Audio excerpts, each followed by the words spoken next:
Hi, we are on a date with a new training session. First, let's get acquainted with the giants of education in Egypt and Turkey Governorate.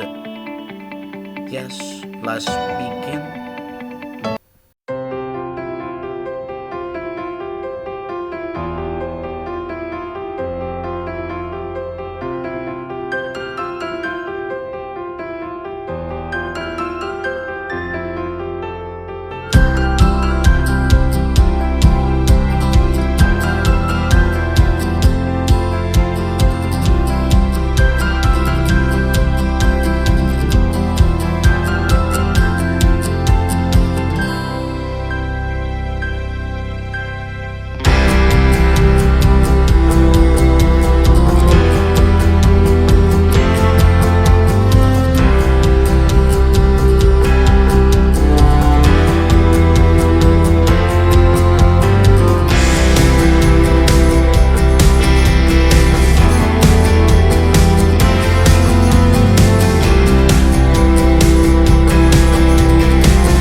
Now let's look at the most important points in our session today.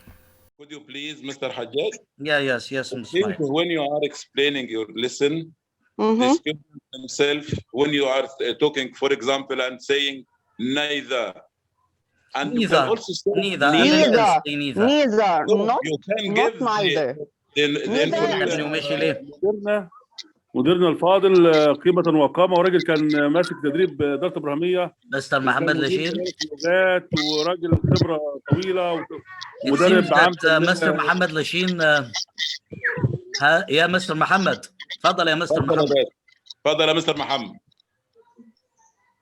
والله احنا تفضل. بنشكر مستر اسماعيل معاك يا مستر محمد. ثواني يا بنشكر مستر مستر محمد. اسماعيل على رعايته واهتمامه بالتدريب بصراحة. والله منور النهارده هو مستر. بصفته رئيس لجنة التنمية المهنية بالإدارة. اهلا وسهلا. فك الميوت من عندك يا مستر محمد. معلش بس كنت بشتم البنت الصغيرة بس. تنور يا فندم. هو صراحة أنا بس عايز اسبوع شتيمة يعني. لا يا باشا بس ايوه يا خلي فندم. مستر اسماعيل بس يقول الكلمه. اتفضل يا ايوه مستر اسماعيل. ايوه بعدين اللي انا عارفه اقوله خلاص. انا عايز اقول حاجه كمان يا مستر اسماعيل بعد اذنك. Follow the teachers in pronunciation. تمام. اوكي ده اللي انا بدور عليه يا مستر حسين. ان اوكي هنا our students are imitators. اوكي Okay? So you must be a good perfect example. تصريحك كده انا شرفت بحضراتكم النهارده بعد اذن مستر حسين. وخليتوا الجلسه التدريبيه فعلا جلسه فعاله وحاجه جميله جدا، وان شاء الله القادم احسن ان شاء الله. ان شاء الله. القادم احسن ان شاء الله. Now let's go our presentation today. It's about the differences between American and British dialects. Hello, my dear friends. I'm very happy to be with you today. Today our topic is about the differences between American and British dialects. I am Hagag Mohammed Ragab, current teacher at Al Sadat Prep School for Boys. I'm very pleased to be with you today. So welcome you in my Zoom room. Our presentation today is about the varieties in English language. You know, English has three varieties: British, American, and Australian. Today, we are discussing the two main varieties or dialects. So let's go directly to our presentation to save time. British versus American. What is the difference between the word dialect and the word accent? An accent is simply how one pronounces words, a style of pronunciation. A dialect includes not just pronunciation, but also one's general vocabulary and grammar. Some useful information about English. English is the second most widely spoken native tongue globally and an official language in 53 countries. It first developed in Britain, or more precisely in the British Isles, and the majority of its speakers live in the United States. English is the main language for global communication, the most popular language among foreign language learners. Like any language, English has many varieties. The best known varieties are British and American English. We have really everything in common with America nowadays, except, of course, language. This is a famous saying by Oscar Wilde. Are British and American English the same? They are definitely not the same, but they aren't very different either. This is important to know if you are a foreign English speaker and find yourself afraid that swapping a few words would render you incomprehensible. England and America are two countries separated by a common language, a famous saying by George Bernard Shaw.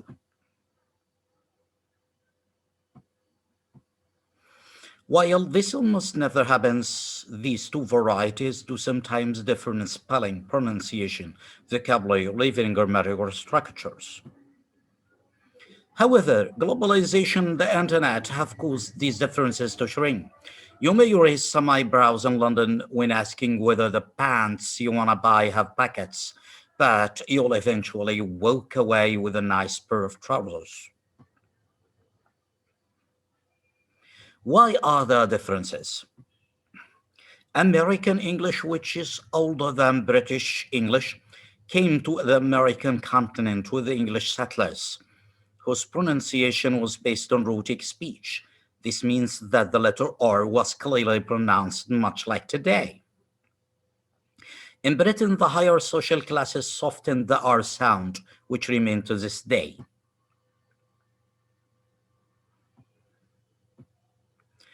Different spellings were caused by Americans attempting to differentiate themselves from the British, which is mainly thanks to Mr. Noah Webster. Having different words for the same thing resulted from both countries borrowing from neighboring countries. While American took many Spanish words, the British borrowed many from French. This is why the former uses cilantro and the latter uses coriander. Sometimes the differences are rather laughable. Check this British-American couple struggling to communicate while raising their child. For the sake of being short and wasting your time, I'll give you the link to this video to watch later. Spelling differences. British English say color without the U. In American English, American English say color without the U, but British add the U. Aeroplane and airplane, program and program, behavior and behavior. Spelling differences. Tire with a Y, tire with a I, gray, gray, analyze ending in a C, analyzed ending in Z, in ZD. By the way, Americans say Z, not Z. Theta and theta, center RE, center ER. Again, while the R sound is pronounced in the American English, it remains silent in British English unless it occupies an initial syllable position.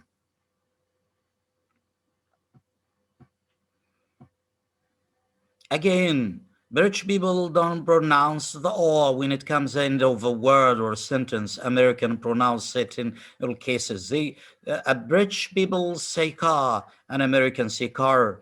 Beer, beer, start, start, New York, New York. The stress can fall on different syllables as well. British pronunciation, adult. American pronunciation, adult. Weekend, weekend.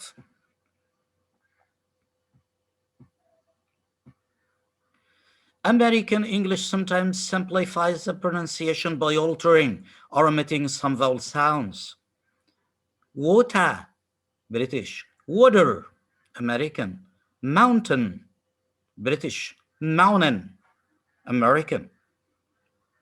American versus British grammatical differences. The grammatical differences are small, but they are significant. Take the verb to have, for instance. To talk about possession, British English uses the verb to have. They say, I've got a book, whereas American people use to have, they say, I've a book.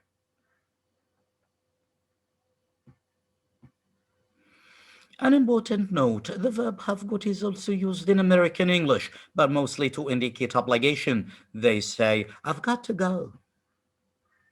The present perfect tense usage differs as well. The British normally use the verb to have. I have just arrived in this tense, whereas the Americans usually omit the verb. As a result, the sentences sound simpler. They say, I just arrived. Other differences concern preposition usage. British English say, I talk to Jane. American English, they say, I talk with Jane. Monday to Sunday, Monday through Sunday. At the weekend, on the weekend. At the weekend, on the weekend. I haven't seen her for weeks. I haven't seen her in weeks.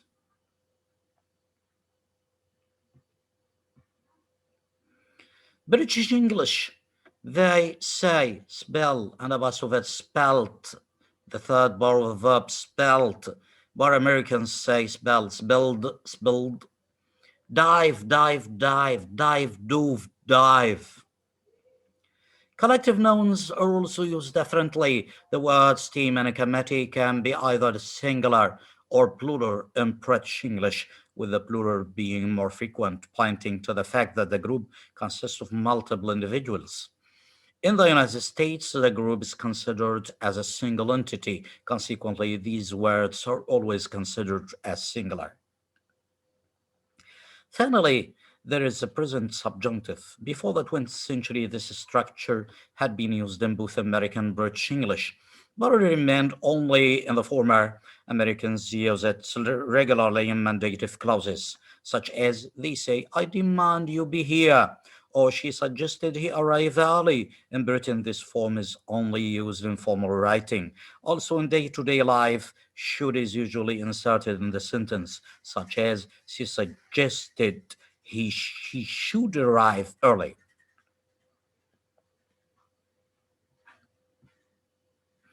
American versus British vocabulary differences.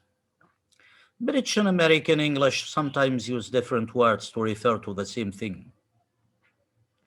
High street, this is British. In American, they say Main Street. Car park, in American, they say parking lot. Flat, in American, they say apartment. Lift, in American, they say elevator. University, in American, they say college. A problem arises when a word is used in both varieties, but with completely different meanings. For example, British people say first floor, meaning that's the floor that's on top of the ground floor. But in American, they say first floor, I mean it is the ground floor. They say subway. Americans mean by subway the underground railway, but British people mean that's a passage underneath a road or railway. Chips. In British, they are the long pieces of potato fried in oil, usually eaten hot. Chips, in American, thin pieces of potato fried in oil, usually eaten cold. Gas. In British, it's a fluid that has either independent shape or volume, but gas in American is a fuel.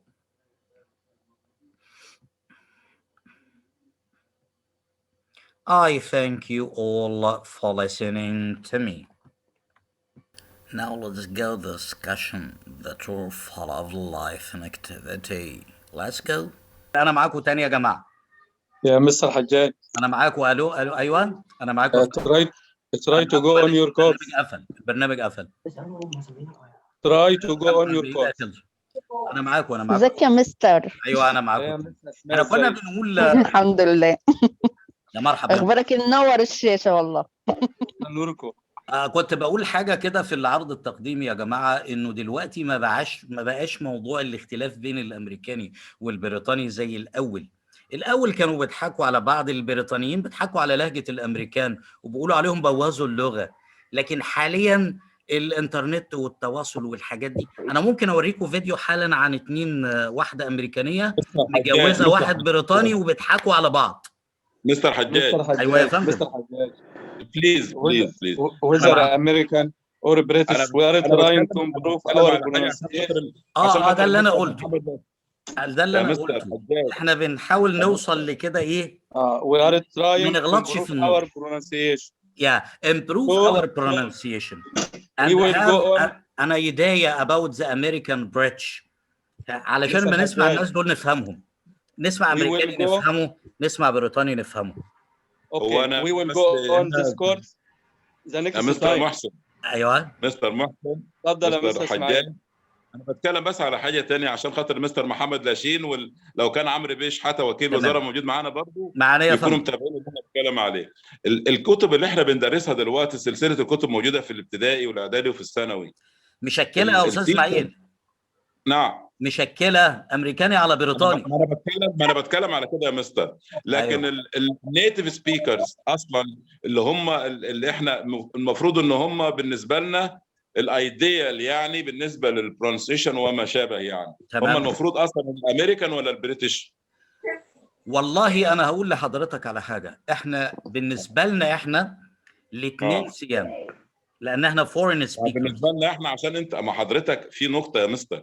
انت حضرتك بالنسبه لك كراجل اكسبيرت يعني بالنسبه للتيتشنج يعني انت عندك بوث يعني there is no difficulty. انا عندي مشكله حاليا، انا بنطق شويه امريكاني على شويه بريطاني، دي حاجه غصب عني. all teachers حضرتك لاحظ النطق اللي مستر اسماعيل. all teachers يا مستر اسماعيل. تمام all teachers. تمام يعني لا انا بتكلم American and British. We don't have to be native speakers. يا مستر حسين.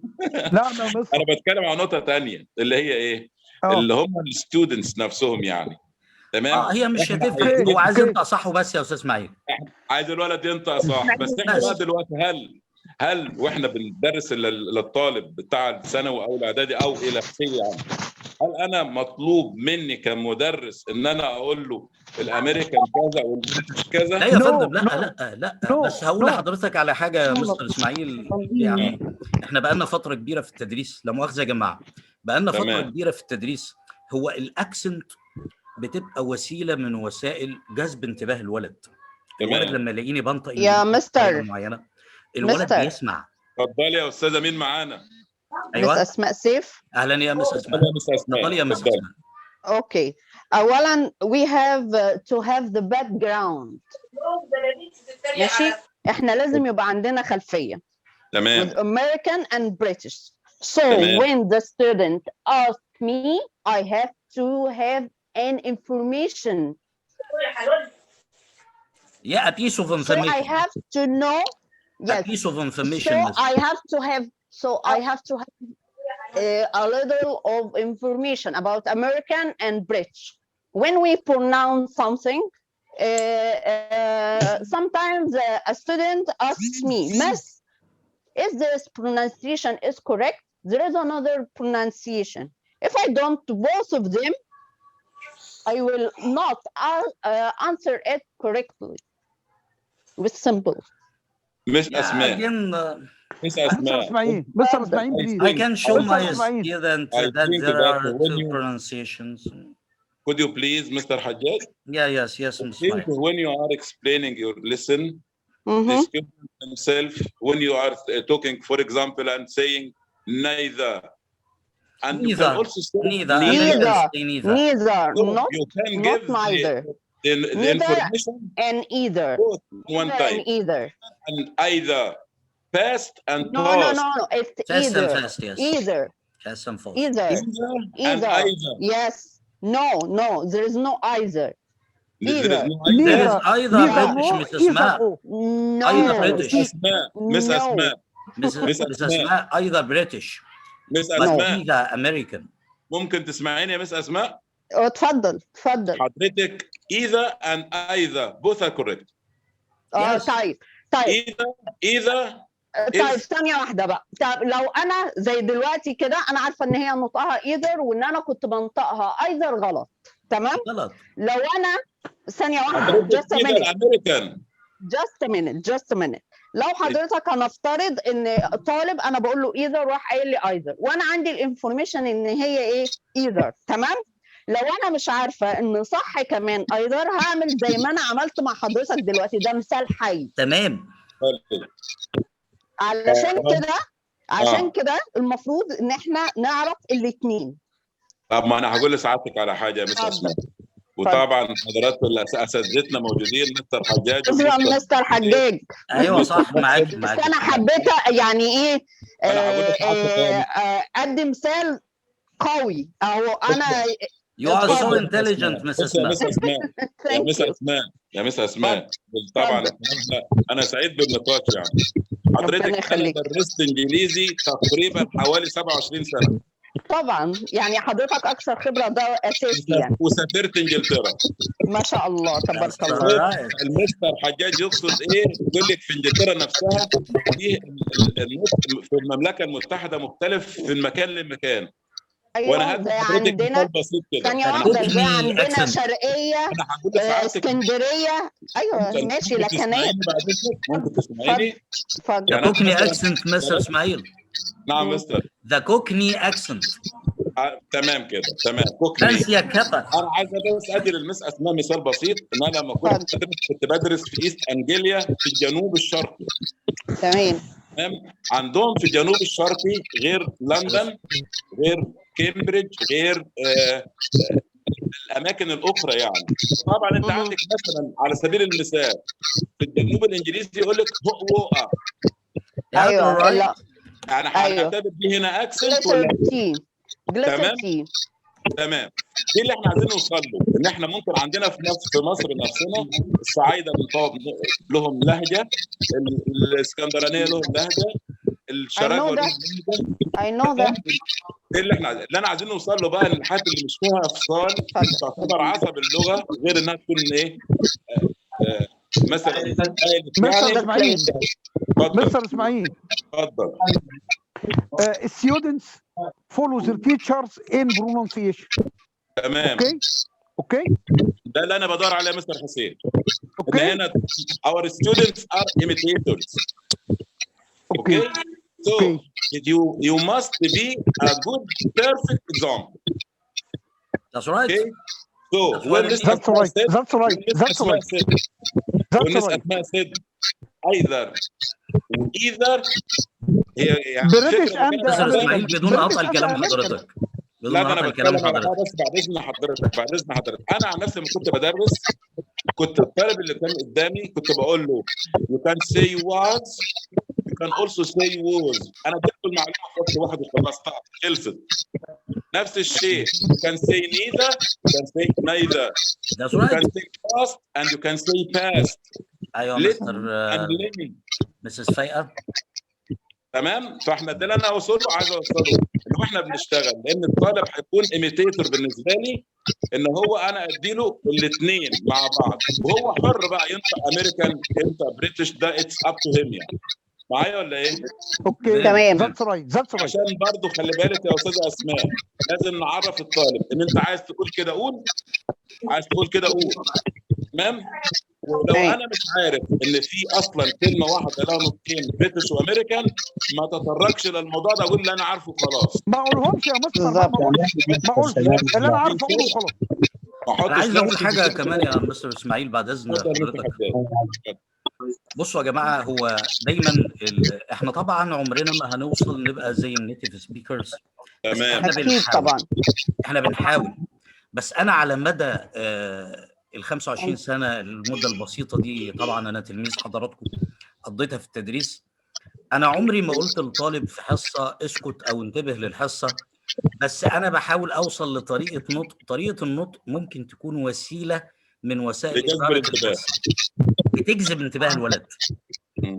طريقه النطق بتجذب انتباه الولد، بتخليه يسمع. فطريقه النطق الكويسه كل ما نحسن نطقنا كل ما الولاد انتبهوا معانا في الحصه. دي حاجه. طب يلا نكمل التريننج بقى. بالظبط يا مستر اسماعيل. هنا في حاجه بسيطه كده بعد اذنك. يعني اتفضل. نكمل التريننج ولا نكمل ايه؟ يعني احنا متفقين على ان هو اسمه التريننج. لا تريننج مستر إسماعيل. لا تريننج دي حذف الجي خالص، ما ينفعش يا مستر. ده مستر حرف في إسماعيل. الانجليزي. اتس نعم تريننج. مستر محسن. Let's finish our course. اوكي. Yes. I have some questions only مستر Mr. حجاج بليز محسن. مستر حجاج على بليز مستر فكره حجاج احنا أيوة يا مستر. بالتدريب وبالنقاش. الاهلي يا مستر لسه I'm بدأ. encouraging. بص يا مستر محسن، احنا في الاهلي ناوي يا التدريبات مستر. يا حضرات من خلال العمر الوظيفي، يمكن انا اقدمكم كده في الموضوع ده. دي السنه منور يا 36 مستر دلوقتي اسماعيل. اهوت. احلى حاجه في التدريبات الخبرات والنقاش. تمام.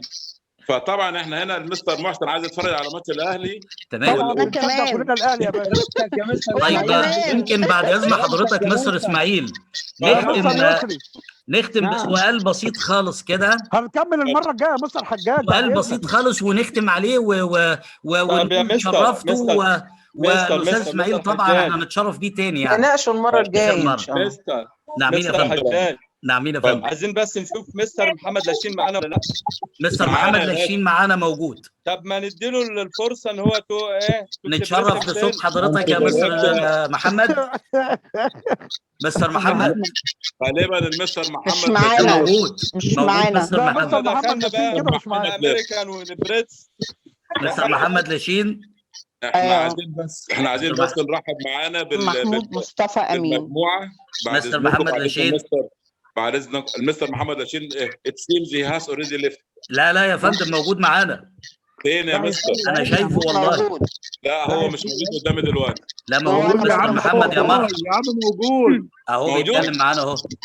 ما تطلعش طب تعالوا، لسه لا كان من دقيقه مش كان موجود. والله موجود مستر محمد لاشين. يا مستر بس محمد عامة اتكلم. الجماعه عايزين هيضربوني نكمل عشان بس خاطر مني حضرتك. كده يا مستر حجاج. لسه عايزين داخل. طبعا نشكر لسه الفريق داخل. اللي هو اللي ادى والله المستر presentation محمد ده. لاشين كان معانا اهو. وعايزين نسمع من مستر محمد لاشين تعليق بقى بالعربي مش بالانجليزي. تمام يا مستر محمد. اتفضل يا لازم مستر يكون محمد. بالعربي ده لازم. مستر محمد لاشين هو راح احنا فين؟ سعداء بوجود المستر اضافه طبعا محمد. يا للمستر ريت اسماعيل ابني ومشي ليه؟ مديرنا الفاضل قيمه وقامه، وراجل كان ماسك تدريب اداره ابراهيميه. مستر محمد لاشين. لغات وراجل خبره طويله It ومدرب seems عام. that مستر محمد لاشين يا مستر محمد. اتفضل يا مستر محمد. اتفضل يا مستر محمد. والله احنا بنشكر مستر اسماعيل. معاك يا مستر محمد. بنشكر مستر اسماعيل على رعايته واهتمامه بالتدريب بصراحه. والله منور النهارده هو مستر. بصفته رئيس لجنه التنميه المهنيه بالاداره. اهلا وسهلا. فك الميوت من عندك يا مستر محمد. معلش بس كنت بشتم البنت الصغيره بس. تنور يا فندم. هو صراحه انا بس عايز اقول شتيمه يعني. لا يا باشا بس احنا مسامحين. الاستاذ لا بنشكر بعد اذنك يا مستر حجاج. والله وقبل الماتش ما يبدا احنا نحاول نخلص قبل الماتش عشان الماتش هيبدا. معنا يا دوبك الماتش كده. الكل يدعي للاهلي يا مستر محمد. كلنا ندعي للاهلي بامر الله. وبعدين نلحق نطلع الماتش. ماشي يا باشا. اهلا يكسب 1-0 ان شاء الله. ان شاء الله يا مستر. مروان محسن. ان شاء الله يا مستر. يا رب. زودنا عندكم وعدي في الماتش اهو. مستر محسن. بالناس مستر محسن دعواتك معانا. الماتش اهو جه يا مستر. الماتش اهو. لسه يا مستر لسه الساعه يا رب النهارده. لسه فينش ناو مستر حجاج. امين يا رب. امين يا رب. الاول انا عايز اقول حاجه كده. انا شرفت بحضراتكم النهارده وخليتوا الجلسه التدريبيه فعلا جلسه فعاله وحاجه جميله جدا. وان شاء الله القادم احسن ان شاء الله. ان شاء الله. ان شاء الله. انا كنت محضر فيديوهات بس مش هقدر اعرضها النهارده. خلاص يا مستر حجاج بقى الفيديوهات النهارده يا مستر حجاج. ايوه يا فندم. مستر اسماعيل بس يقول الكلمه. اتفضل يا مستر اسماعيل. ايوه بعد اذن مستر حجاج. اتفضل يا فندم. طبعا بنشكر المستر محسن موجه هو اللغه الانجليزيه بالاداره الله يخليك يا مستر. والتنسيق ما بين الفريق العمل الممتاز الرائع ده، المستر حجاج والمستر يسري والمستر حسين، وطبعا المستر ملك ولا مسز ملك؟ مسز ملك. مسز ملك. مستر مسز ملك. مسز دحات نو بروبلم. عشان نشكر كل الناس المشاركين. معانا المدام سوسن ابراهيم مدير التعليم العام، ومعانا الاستاذه اسماء سيف، ومس فكيهه محمد. فايقة. فايقه ازيك يا فايقه زميلة الدفعه. يا مستر اسماعيل بريتش ولا امريكان؟ معانا مين؟ مسز مايفي ولا ايه؟ مايفي اشرف. مسز سالي. مسز سالي. ومعانا كمان مسز امنيه، ومعانا مسز ايمان سعيد، داليا احمد، ومسز مها محمد، ده صوت. ومسز هاله، مسز دينا، ومسز سلوى، ومس ايناس زياده، ومعانا ومس ابتسام موجودة مع مس ايناس. تمام. كل الناس اللي انا بشكر الناس اللي شاركت معانا بالجديه دي صراحه. وطبعا احنا ربنا يخليك يا سعيدين مستر. جدا ان مدير عام التدريب في المديريه الاستاذ محمد لاشين بيتابع معانا باهتمام وبيدي دافعيه من عنده. وكنا نتمنى نشوف عمرو بيه شحاته وكيل الوزاره معانا النهارده عشان برضه يشوف شغل اداره انا بعت له الغرب. اللينك ان شاء الله بس هو قال ان هو استلمه، بس يبدو ان هو مش عنده ظروف ان هو يشارك معانا النهارده. واحنا شاكرين جدا، وبنرجو كده ان احنا كلنا ندعي ان الاهلي ينغلب حاجه بسيطه النهارده. لا يا مستر، لا بعد دي كده الشر بس يا هيغلب. مستر. يفوز. دي كده بقى مستر. هيغلب. شاكرين جدا يا مستر حبيبي مستر يسري والمستر محسن، الله واشكر كل يصلح حالك يا استاذ اسماعيل. المشاركين معانا. عايزين التدريب الجاي. جود لك. وارد يا مستر اسماعيل. الله يخليك يا محسن بيه. ان شاء الله التدريب القادم يبقى الاستاذ عمرو موجود معانا بقى. ان شاء الله. بخير يا جماعه، كل سنه شكرا وحضرتك جزيلا. شكرا بخير. السلام عليكم. مع السلامه. ماشي. سلام يا فندم. السلام عليكم. انا هكون اخر واحد يمشي ان شاء الله. السلام عليكم. السلام عليكم.